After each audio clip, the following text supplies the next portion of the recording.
Genesis chapter 37. Joseph's dreams. Jacob lived in the land where his father had stayed, the land of Canaan. This is the account of Jacob.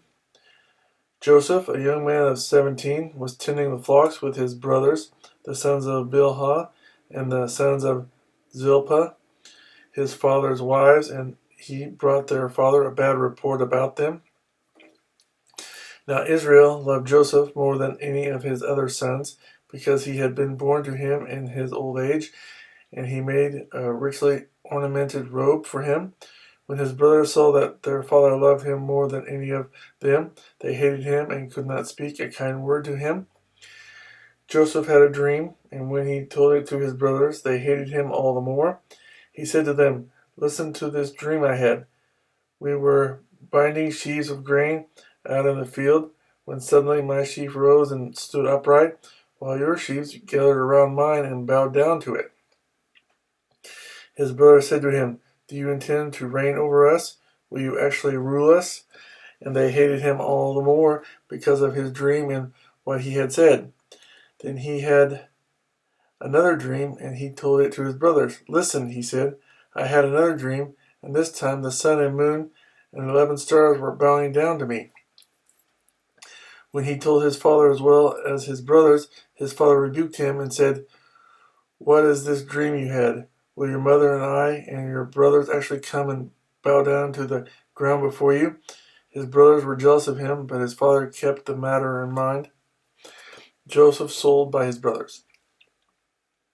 Now his brothers had gone to graze their father's flock near Shechem, and Israel said to Joseph, "As you know, your brothers are grazing the flocks near Shechem.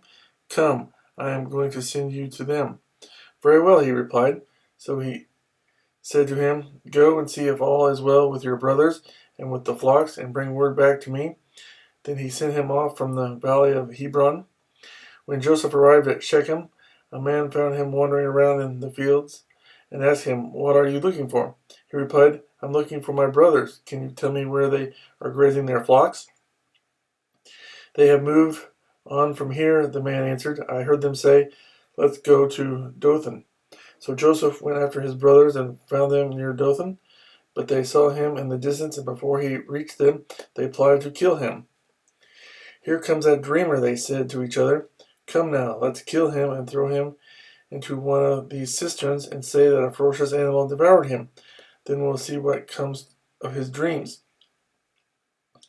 When Reuben heard this, he tried to rescue him from their hands. "Let's not take his life," he said. "Don't shed any blood. Throw him into this cistern here in the desert, but don't lay a hand on him."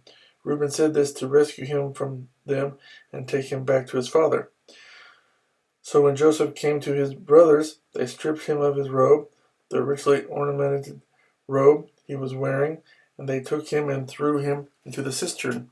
Now the cistern was empty. There was no water in it.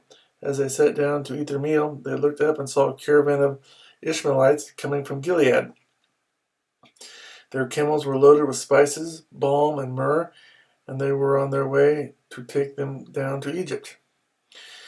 Judah said to his brothers, "What will we gain if we kill our brother and cover up his blood?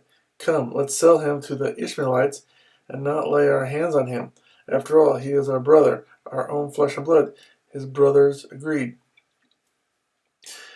So when the Midianite merchants came by, his brothers pulled Joseph up out of the cistern and sold him for 20 shekels of silver to the Ishmaelites, who took him to Egypt. When Reuben returned to the cistern and saw that Joseph was not there, he tore his clothes. He went back to his brothers and said, "The boy isn't there. Where can I turn now?"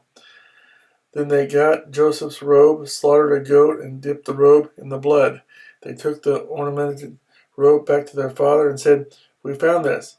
Examine it to see whether it is your son's robe." He recognized it and said, "It is my son's robe. Some ferocious animal has devoured him.